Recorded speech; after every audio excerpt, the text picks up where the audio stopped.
Let's repeat the starch digestion experiment, but we will change what we test for in the final step. So once again, we add 2 milliliters of a starch solution to each of these 4 tubes. Next, we add 20 drops of water to tube 1. We add 20 drops of the enzyme amylase to tube 2. We add 20 drops of boiled amylase to tube 3. And we add 20 drops of the enzyme pepsin to tube 4. We allow digestion to continue in a warm water bath for about a half an hour.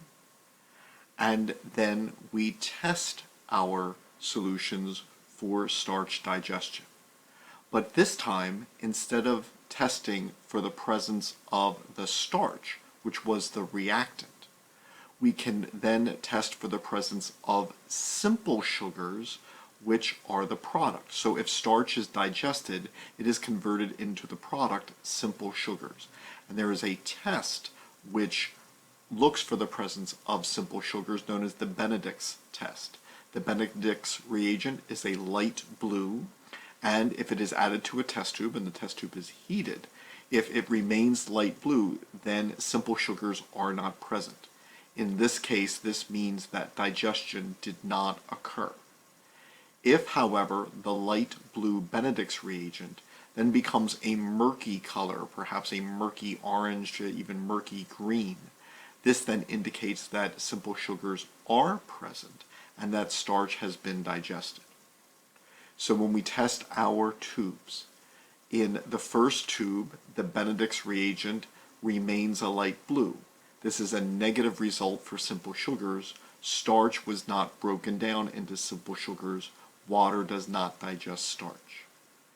In the second tube, the Benedict's reagent tests positive for simple sugars because it changes color.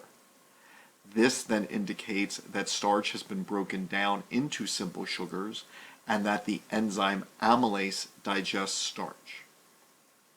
In the third tube, the Benedict's reagent does not change color.